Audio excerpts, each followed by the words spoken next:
بسم اللہ الرحمن الرحیم۔ السلام علیکم جناب۔ سٹوریز میں نے آپ کے ساتھ شیئر کرنی ہے 3۔ نواز شریف صاحب کا ایک بڑا بیان آ گیا ہے، وہ بیان آپ کے ساتھ ڈسکس کرنا ہے۔ صدر عارف علوی کیا وزیر اعظم شہباز شریف صاحب کو کہنے والے ہیں کہ آپ اعتماد کا ووٹ لیں؟ بہت بڑی خبر ہے، اس پہ بھی بات کرنی ہے۔ کیا ایم پاکستان حکومت کو یعنی وفاقی حکومت کو چھوڑنے لگی ہے؟ اور اس کے ساتھ ہی ہم ڈسکس کریں گے کہ اسمبلیاں 2 ٹوٹ رہی ہیں، پنجاب اسمبلی بھی اور خیبر پختونخوا اسمبلی بھی۔ پنجاب اسمبلی تو میں نے آپ سے کہا جیسے ٹوٹ گئی ہے، کیونکہ جب اسمبلی چلی جاتی ہے تو پھر ہر صورت میں جیسے وزیر اعظم کی ایڈوائس پر صدر کو اسی طرح سے عمل کرنا ہوتا ہے، اس طرح سے وزیر اعلیٰ کی ایڈوائس پر گورنر کو بھی منوان عمل کرنا ہوتا ہے۔ تو پنجاب اسمبلی تو ٹوٹ گئی، خیبر پختونخوا اسمبلی بھی ٹوٹنے والی ہے، لیکن کیا الیکشن اب بھی ڈیلے ہو سکتے ہیں؟ یہ بہت بڑی بات ہے، آپ کے ساتھ میں نے ڈسکس کرنا ہے۔ لیکن سب سے پہلے اصل میں یہاں پہ کچھ چیزیں ایسی ہوتی ہیں نا، انسان کا جب دل زندہ ہو، ضمیر زندہ ہو، انسان کے جب احساسات زندہ ہوں تو پھر ایسی باتوں پہ رونا آتا ہے۔ آپ یقین کیجئے کل یہاں پر بڑا عجیب و غریب معاملہ ہے، غریب کا کوئی پرسان حال نہیں ہے۔ کل میں نے ایک خبر پڑھی کہ ضلع خیبر میں پرسوں ترسوں ایک جو ہے نا بچہ گر گیا ایک کنویں میں، آپ نے بھی پڑھی ہوگی غالباً۔ وہ 3 سالہ بچہ تھا، اپنے نابینا باپ کے ساتھ گیا ہوا تھا کھیتوں میں کھیلنے شیلنے کے لیے دوسرے بچوں کے ساتھ۔ وہاں ایک گہرا کنواں تھا جو 85 میٹر گہرا اور پھر کوئی 12 فٹ چوڑا یا اس طرح سے وہ تنگ سا تھا اور 85 میٹر گہرا، بہت گہرائی ہے 85 میٹر۔ تو وہ قابل استعمال نہیں تھا، اس کو بند کر دینا چاہیے تھا، گاؤں والوں کو خود بند کر دینا چاہیے تھا اس کنویں کو، یا کسی کو پتہ نہیں چلا یا جو بھی ہے۔ اس کنویں میں وہ بیچارہ بچہ، معصوم بچہ 3 سال کا بچہ وہ گر گیا۔ اس کے بعد اطلاع دی گئی ریسکیو 1122 کو وغیرہ، باقی لوگوں کو، ڈیزاسٹر مینجمنٹ کو، مطلب آپ کو پتہ ہے وہاں پر عمران خان صاحب کی حکومت ہے، وہاں اطلاع دی گئی، وہ جناب سارے آئے، 2 دن لگے رہے، بچہ نہیں نکال سکے۔ کل اچانک فیصلہ ہوا کہ جی بچہ تو نہیں نکال سکتے، بچہ زندہ تو ویسے نہیں نکلا، لاش بھی نہیں نکلی بچے کی، تو یہ فیصلہ ہوا کہ اسی کنویں کو بچے کی قبر ڈکلیئر کر دیا جائے۔ یار یقین کریں، یہ جب میں نے خبر پڑھی نا، بے تحاشا میرے آنسو گرے۔ مطلب ہم اٹامک ملک ہیں، یہ کنویں کو بچے کی قبر ڈکلیئر کرنا، یہ ریاست کے منہ پہ بھی تماچا ہے، حکومت کے منہ پہ بھی تماچا ہے۔ 9 سال سے وہاں پر عمران خان کی حکومت ہے، عمران خان کے منہ پر بھی تماچا ہے۔ اور میں اب کیا کہوں، ہم سب کے منہ پہ شاید تماچا ہے۔ یہ کچھ عرصہ پہلے میں نے دیکھا تھا اسلام آباد میں ایک بڑی عمارت میں وہ کوئی آگ لگی تھی، اس کی اوپر والے فلورز پر CDA کے پاس سیڑھی نہیں تھی۔ اب عمارتیں بن گئی ہیں لیکن CDA کے پاس سیڑھی نہیں تھی کہ وہ سیڑھی وہاں تک جاتی اور وہاں تک وہ پانی پھینکتے اور وہاں پہ وہ آگ بجھاتے۔ یہ ہمارے حالات ہیں۔ مطلب میں آپ کو کہتا ہوں کہ پاکستان کے جہاں پہ یہ صورتحال ہے، یہ سستی ہے، ہم ایک اٹامک ملک ہیں، اور باقی ہم نے آنکھیں کہاں کہاں دکھانی ہوتی ہیں وہ آپ کو اچھی طرح سے پتہ ہے۔ میں مطلب انتہائی ممنون ہوں آپ لوگوں کا کہ جو آپ نے مجھ پہ اعتماد کیا، اور سب سے بڑی بات کہ ممنون تو اس لیے ہوں کہ آپ نے مجھ جیسے غریب بندے پہ اعتماد کیا اور آپ نے فلڈ ریلیف کے لیے میری بات پہ، میرے کہنے پہ، ریکویسٹ پہ لبیک کہی اور آپ نے اعتماد کیا۔ لیکن سب سے بڑی بات کہ آپ نے جو دکھی انسانیت کی خدمت میں میرا ساتھ دیا، یار میں بہت ممنون ہوں۔ مطلب اوورسیز پاکستانی جو میں نے کہا 40 50 سالوں سے پہلے بھی باہر بیٹھے، ان کا کیا پڑا ہے یہاں پہ؟ وہ لوگ آپ یقین کیجئے کہ جو پہلے کر رہے تھے نا، وہ ریپیٹ کر رہے ہیں۔ کچھ یہاں پہ پاکستان کے اندر پینشنر ہیں، اب میں نام اس لیے نہیں لینا چاہتا کہ وہ خود منع کرتے ہیں۔ ادروائز تو مجھے نام لینا چاہیے ایسے لوگوں کا جو فرشتہ صفت انسان ہیں. وہ بار بار عام سے مڈل کلاس لوگ ہیں، وہ کہہ رہے ہیں کہ جناب نقوی صاحب ہماری طرف سے یہ ایک گھر کے لیے کر لیں. یہ بڑا ایک وہ جذبہ ہے، ایسے جذبوں کو سلام ہے. یہ نمبر ڈسپلے ہو رہا ہے. خیر آ جائیں جناب. مجھے انتہائی دکھ ہوا یہ خیبر والے واقعے پر، ضلع خیبر والے واقعے پہ. یقین کیجئے اپنے ہمارے بچے ہیں یار، جو اولاد والا بندہ ہوتا ہے اس کا دل ہوتا ہے، درد دل ہوتا ہے. خیر آئیں، اب نواز شریف صاحب کا بھی بہت اہم بیان آ گیا ہے، اور اب یہ جو 2 اسمبلیاں، ایک پنجاب اسمبلی تو ٹوٹ چکی یوں سمجھ لیجیے، اور خیبر پختونخوا اسمبلی ٹوٹنے جا رہی ہے. تو کیا اس کو روکا جا سکتا ہے؟ کوئی الیکشن کو روکا جا سکتا ہے؟ جو کیئر ٹیکر گورنمنٹ آتی ہے اس کو روکا جا سکتا ہے لمبے عرصے تک؟ کچھ لوگ باتیں کر رہے ہیں، کچھ لوگ گورنر راج کی باتیں کر رہے ہیں، کچھ لوگ ایمرجنسی لگانے کی باتیں کر رہے ہیں، اکنامک ایمرجنسی، کہ اگر 1 سال کے لیے اکنامک ایمرجنسی لگ جائے تو وہ حکومت پنجاب والی بھی کیئر ٹیکر اور یہاں والی وفاقی بھی، اور یہ لمبی ہو سکتی ہے اور کچھ اس سے بھی لمبی ہو جائے گی. اب سوال پیدا یہ ہوتا ہے کہ کیا یہ حکومت لمبی ہوگی تو پھر عمران خان چپ بیٹھیں گے؟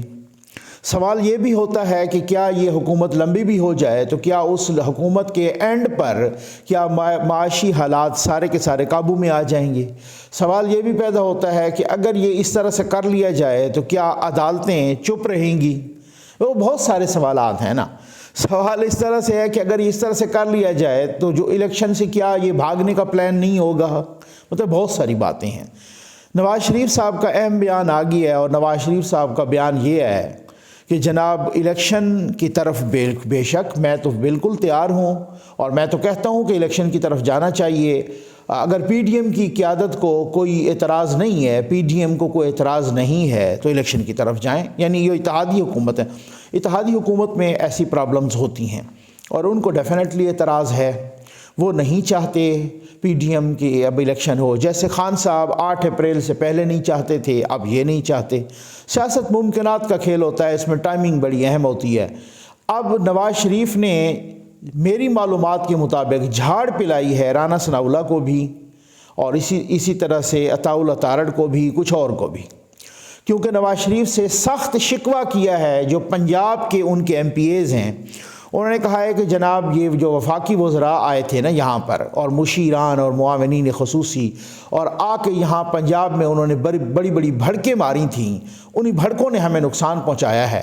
اور حد یہ ہے کہ ان بھڑکیں مارنے والوں کو، ان شوخوں کو یہ پتہ ہی نہیں چلا کہ 24 گھنٹے کے اندر اندر چودھری پرویز الہی اور عمران خان نے کیسے کارروائی ڈالی ہے. ہم تو یہ سوچ رہے تھے جب عدالت میں یہ 11 تاریخ کی پیشی آئی، نو ڈاؤٹ عدالت نے ٹائم دیا، اس ٹائم میں ان کے پاس برابر نہیں ہو رہا تھا. 24 گھنٹے کے اندر انہوں نے کیسے فگر برابر کیا. یہ کتنی بھڑکیں مار رہے تھے کہ جناب ان کے پاس تو ہے کچھ نہیں. رانا ثناء اللہ صاحب بھڑکیں مار رہے تھے کہ جی میں تو وفاقی حکومت، وفاق میں اتنے تک جاؤں گا ہی نہیں اسلام آباد میں جب تک میں پنجاب کی حکومت نہ لے لوں. کہہ رہے تھے کہ یہ تو مائنارٹی کی حکومت ہے، اور اپنی جگہ آپ نے دیکھا عطاء اللہ تارڑ صاحب بھی، ان کی اپنی بھڑکیں تھیں، محمد احمد خان صاحب کی ان کی اپنی بھڑکیں تھیں. ان کو خوب جھاڑ پلائی ہے نواز شریف صاحب نے، اور وہ ان کے کہنے پہ پلائی ہے کہ جناب انہوں نے کہا کہ ان بھڑکیں ماری ہیں، سارے معاملات اپنے ہاتھ میں لیے ہیں اور آخر پہ فیل ہو گئے ہیں.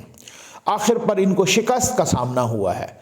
یہ کیونکہ عدالت نے 11 تاریخ کو بہت سخت ریمارکس دیے تھے، اور انہی سخت ریمارکس کی وجہ سے پرویز الہی، عمران خان، انہوں نے سب نے 2-4 اور لوگوں نے جو کردار ادا کیا ہے انہوں نے سب نے برابر کیا. پھر اس کے بعد ہمیں یہ بتایا گیا، جناب رانا ثناء اللہ صاحب نے کھڑے ہو کے کہا کہ پرویز الہی نے حلف دیا ہے ان لوگوں کو کہ میں اسمبلی نہیں توڑوں گا، اور اب اسمبلی انہوں نے توڑ دی. ٹھیک ہے نا. تو جن لوگوں کو انہوں نے حلف دیا ہے وہ سامنے تو کوئی بھی نہیں آ رہا. ایک بات. دوسرا، رانا ثناء اللہ صاحب نے کہا تھا کہ کل ہم عدالت میں جا کے یہ آپ کے ٹریول ہسٹری پیش کریں گے، جو ٹریول ہسٹری ہے کہ کون کون باہر تھا. اور وہ ایک بڑی عجیب و غریب سی بات ہوئی ہے. کل وہ مشوانی صاحب نے بھی اور فواد چودھری صاحب نے بھی ان 5 لوگوں کے نام تصویر کے ساتھ جاری کیے ہیں کہ جی یہ 5 لوگ غیر حاضر تھے اور ان کے خلاف کارروائی بھی کریں گے، اور یہ 5 لوٹے ہیں اور ان پر وہ تنقید کر رہے تھے۔ ٹھیک، میں حیران ہوں کہ وزیر اعلیٰ صاحب نے 186 ووٹ لیے، ٹھیک ہے، اور وہ 5 لوگ، ان کے پاس ٹوٹل تھے 190، 180 تھے تحریک انصاف کے اور 10 ہیں کاف لیگ کے، اب یہ بنتے ہیں 190، ٹھیک ہے۔ اب 190 میں سے 5 تو وہ خود کہہ رہے ہیں کہ نہیں آئے، تو باقی 185 بنتے ہیں۔ رجسٹر پہ حاضری کہتے ہیں کہ 181 کی ہے، 186 کس طرح سے ہو گیا؟ اور پھر نون لیگ چپ کیوں کر گئی؟ کیا تماشا کیا لگا ہے یہاں پر؟ نون لیگ نے کہا کہ کل عدالت میں ہم جا کے فائٹ کریں گے، ہم اس کو مانتے نہیں ہیں، یہ غیر قانونی ہے، یہ غیر قانونی غیر آئینی ہے، اور دوسرے دن عدالت میں جا کے بکری بن گئے۔ دوسرے دن خود گورنر کے وکیل بھی کہہ رہے تھے جی ہم مانتے ہیں کہ انہوں نے اعتماد کا ووٹ لے لیا۔ اچھا، یہ عجیب حساب ہے کوئی دنیا کا کہ وہ کہتے ہیں ہمارے 5 بندے آئے نہیں ہیں، اور کوئی نہیں کہہ رہا، خود پی ٹی آئی کہہ رہی ہے کہ یہ 5 بندے نہیں آئے، ان کے خلاف ہم کارروائی کریں گے۔ ٹھیک ہو گیا، سمجھ آئیے؟ انہوں نے ایک ایک کر کے ٹویٹ کی ہے۔ بندے ان کے ٹوٹل تھے 190 میں سے 3 تو باہر تھے، باقی 2 آئے نہیں ہیں، 5 تو وہ خود کہہ رہے ہیں نا، باقی لوگ کہہ رہے ہیں زیادہ نہیں آئے ان کے، لیکن پھر بھی 186 انہوں نے پورا کر لیا، نون لیگ چپ کر گئی۔ اور وہ اب یہ عجیب بات ہے، یہ کوئی عجیب کھچڑی پک رہی ہے، یہ کوئی عجیب مصیبت ہے، اور وہ نون لیگ چپ کر گئی اور جناب وہ اسمبلی ٹوٹ گئی۔ انہوں نے اسمبلی کو روکنے کی کوشش کی، نہیں ہوا، ٹھیک ہے نا۔ اب یہ عجیب و غریب حالات ہیں کہ میں آپ کو بتاؤں نا، میں آپ کو کچھ اور باتیں بھی بتاؤں گا کہ نون لیگ کے اندر کیا کھچڑی پک رہی ہے۔ میں حیران اس بات پہ بھی ہوں کہ ایک ایک ووٹ کی ان کو ضرورت تھی۔ ان کا جو لیڈر آف اپوزیشن تھا نون لیگ کا، ایکس وزیر اعلیٰ، فارمر وزیر اعلیٰ حمزہ شہباز، وہ باہر بیٹھے تھے۔ بھائی ایک بات ہے نا، اس وقت ایک بات بالکل 100% کنفرم ہے کہ اگر کسی پارٹی کے ووٹرز میں، سپورٹرز میں، اگر کسی پارٹی کے کارکنان میں سب سے زیادہ مایوسی ہے تو وہ نون لیگ ہے۔ اس کے بعد آگے چلتے ہیں، اور میں یہ کیا صدر صاحب عارف علوی صاحب وزیر اعظم کے لیے، وزیر اعظم کو کہہ سکتے ہیں کہ اعتماد کا ووٹ لیں؟ جی بالکل کہہ سکتے ہیں۔ اس کی وجہ یہ کہ اگر ان کو محسوس ہو کہ ان کے پاس میجارٹی نہیں رہی تو کیسے؟ اسد عمر صاحب نے کاشف عباسی کے پروگرام میں بھی کہا کہ اگر ایم کیو ایم ان سے جاتی ہے تو صدر صاحب فوری طور پہ ان کو اعتماد کا ووٹ لینے کے لیے کہہ دیں گے، اور صدر صاحب ہو سکتا ہے جوابی وار کے طور پر بھی ان کو اعتماد کا ووٹ، کیونکہ صدر صاحب مکمل طور پہ ایک یوتھیے اور ایک عمرانڈو کا کردار ادا کر رہے ہیں، وہ آئینی عہدے کا کردار تو ادا کر نہیں رہے۔ آپ کو پتہ ہے وہ یہاں پر عمران خان صاحب تھے تو 1 مہینے میں 36 چکر بنگالہ لگاتے تھے، اب وہاں زمان پارک میں ہیں تو وہ 1 مہینے میں 36 چکر وہاں پہ لگاتے ہیں زمان پارک میں۔ ان کا کوئی اپنا وہ والا صورتحال تو ہے نہیں، کوئی عہدہ ہوتا ہے، کوئی آئینی عہدہ ہوتا ہے۔ خود وزیر اعظم کو بھی جب صدر سے ملاقات کرنی ہوتی ہے وہ وہاں چل کے جاتا ہے، chief executive of the country. باقی سروسز چیفز جب ملاقات کرتے ہیں وہاں پہ چل کے جاتا ہے، تو بھائی صدر کی کوئی اہمیت بھی ہوتی ہے یا نہیں ہوتی؟ آپ کے اپنے عہدے کی کوئی توقیر اور تکریم بھی ہوتی ہے یا نہیں ہوتی؟ آپ جا کے جناب زمان پارک میں دن میں 2 چکر لگا آتے ہیں، تو یہ کس بنیاد پہ لگا آتے ہیں اور کس طریقے سے؟ اور نو ڈاؤٹ وہ آپ کی پارٹی کا لیڈر ہے، لیکن صدر کو تو آپ کو پتہ ہے کہ پارٹی ایفیلیشن سے ابو ہونا پڑتا ہے، اس کو تو پارٹی ایفیلیشن، پارٹی کی جو ساتھ وابستگی ہوتی ہے وہ تو چھوڑنی پڑتی ہے۔ صدر ہو گیا، اسپیکر ہو گیا، ڈپٹی اسپیکر ہو گیا، چیئرمین سینٹ ہو گیا، ڈپٹی چیئرمین ہو گیا، اس سے گورنرز ہو گئے، یہ تو وہ عہدے ہوتے ہیں، اسپیکرز ہو گئے، یہ تو وہ عہدے ہوتے ہیں کہ جو آئینی عہدے ہوتے ہیں۔ ان عہدوں پر تو کسی قسم کی، لیکن وہ ہر کسی کی اپنی مرضی ہے کہ اس نے یوتھیا بننا ہے۔ تو خیر، اب وہ کہہ سکتے ہیں جناب ایک بڑی عجیب سی ڈیولپمنٹ جو آپ لوگوں کی ڈیمانڈ بھی تھی کہ نقوی صاحب آپ نے اس پہ نہیں بولا، وہ ایم کیو ایم کا ان مختلف دھڑوں کا انضمام ہے ٹھیک ہے، یعنی آپس میں مل جانا. M Q M Pakistan, Farooq Sattar صاحب وہ بھی مل گئے، اور پاک سرزمین پارٹی کے وہ مصطفیٰ کمال صاحب انہوں نے بھی ضم کر دی اپنی پارٹی اس میں، اور خالد مقبول صدیقی صاحب کی رہنمائی میں کل انہوں نے پریس کانفرنس بھی کی، انضمام بھی ہوا، یہ سارا کچھ ہوا. اچھا، اس کے بعد کیا ہے میں بتاتا ہوں ان کا مسئلہ کیا ہے. ان کا مسئلہ اس وقت یہ ہے کہ انضمام کیوں ہوا. یہ ایک نظریہ ضرورت کے تحت ہوا. عمران خان تو کہہ رہے ہیں کہ یہ انضمام ہوا نہیں ہے، یہ انضمام کرایا گیا ہے. عمران خان کہہ رہے ہیں کہ یہ اسٹیبلشمنٹ نے ایم کیو ایم کے مختلف دھڑوں کو اکٹھا کیا ہے، اور فواد چودھری نے تو سخت زبان استعمال کی ہے کہ کراچی میں سارے غنڈوں کو اکٹھا کیا جا رہا ہے. خیر، اس کے بعد کل یہ اکٹھے ہوئے. اب اس اکٹھ سے ہوا کیا ہے، معاملہ کیا ہے. ان کو محسوس ہوا کہ کراچی ہاتھ سے جا رہا ہے. ان کو محسوس ہوا کہ اب جو الیکشن ہو رہے ہیں بلدیاتی الیکشن 15 کو، اس میں پیپلز پارٹی کی پوزیشن بھی مضبوط ہے، پی ٹی آئی کی مضبوط ہے، جماعت اسلامی کی بھی مضبوط ہے. خود مظہر عباس صاحب جو کراچی کا تجزیہ رکھنے میں مطلب بہت ہی اچھا تجزیہ کرتے ہیں، اور خود ان کا کراچی سے تعلق ہے، اور وہ ایم کے ایم کے بارے میں بھی بہت اچھی طرح سے جانتے ہیں، وہ خود کہہ رہے تھے 2-4 روز کہ جناب اب حالت یہ ہے کہ ایم کے ایم کہیں کوئی تیسرے یا چوتھے نمبر پہ ہے، ان کی جو پوزیشن گراؤنڈ پہ ہے. اس وجہ سے انہوں نے اب وہ انضمام کے باوجود بھی وہ کہہ رہے ہیں الیکشن ملتوی کریں، اور الیکشن ملتوی کرے نہیں بلکہ انہوں نے دھمکی دی ہے کہ ہم الیکشن نہیں ہونے دیں گے. معاملہ کیا ہے، وہ کہتے ہیں کہ جناب دوبارہ سے حلقہ بندیاں کرائی جائیں اور تب اس کے بعد الیکشن ہوں. حلقہ بندیوں والا ان کا موقف تھا. ان کا موقف صرف پیپلز پارٹی نے ریجیکٹ نہیں کیا، ان کا اگر وہ کیا ہوتا تو پھر ہم کہتے کہ وہ سیاسی بات ہے. ان کا موقف الیکشن کمیشن نے بھی ریجیکٹ کیا ہے حلقہ بندیوں سے متعلق. ان کا موقف ہائی کورٹ نے بھی ریجیکٹ کیا ہے. تو اس کا مطلب یہ ہے کہ ان کے موقف میں کوئی وزن نہیں ہے. اگر کوئی ان کے موقف میں وزن ہوتا تو عدالت ان کو ریمیڈی ضرور دیتی. اچھا، اب دوسری بات یہ ہے کہ یہ اکٹھا ہونے کے بعد کیا تیر مار لیں گے. اور تیسری بات یہ ہے کہ اس میں الطاف حسین فیکٹر تو ویسے مائنس ہے، اور کراچی والے جس طریقے سے الطاف حسین سے والہانہ محبت کرتے ہیں، بھلے وہ گھروں کے اندر چپ کر کے بیٹھ کے بھی وہ محبت کرتے ہوں، وہ ان سے نہیں کرتے.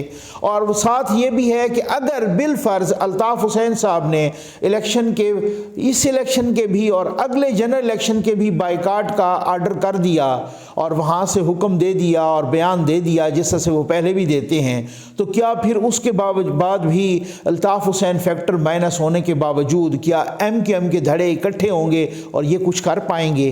اور اگر یہ کچھ نہیں کر پائیں گے اور اگر ان کی مدد کی گئی جیسے عمران خان کہہ رہے ہیں تو اس سے کیا ہوگا؟ یہ ایک بات ہے نا، بہت ساری باتیں آپ کے سامنے آ جائیں گی، بہت ساری. اب وہ کہہ رہے ہیں کہ جناب اگر ایسا نہ ہوا تو ہم حکومت سے علیحدگی بھی اختیار کر سکتے ہیں.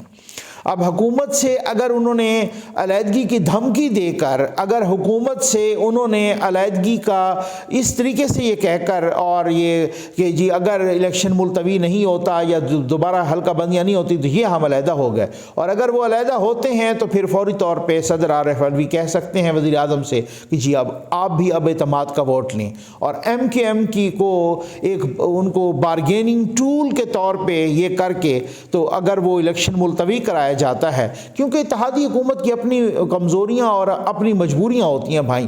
فیڈرل گورنمنٹ میں وہ وزیر اعظم تو ہیں شہباز شریف، لیکن ساتھ ہی سب سے بڑی جو اتحادی جماعت ہے وہ پیپلز پارٹی ہے. اب پیپلز پارٹی نہ تو الیکشن ملتوی کرانا چاہ رہی ہے اور نہ ہی حلقہ بندیاں، اور ان حلقہ بندیوں والوں کو موقف کو الیکشن کمیشن نے بھی سپورٹ نہیں کیا، ہائی کورٹ نے بھی نہیں سنی ایم کے ایم کی. تو بہت ساری بات ہے کہ اب کیا ہونا ہے، اور کیا ایم کے ایم الگ ہوگی یا صرف دھمکی دے گی. اور صرف دھمکی، اگر اس دھمکی کو انہوں نے بارگیننگ ٹول کے طور پہ، بارگیننگ چپ کے طور پہ استعمال کرنا ہے کہ جی آپ اگر ایسا کریں گے تو ٹھیک ہے، ادروائز ہم الگ ہوں گے. اور پہلے ایم کے ایم کئی دفعہ الگ ہوتی تھی عمران خان سے، ان کے سر پہ اسٹیبلشمنٹ کا ڈنڈا پڑ جاتا تھا.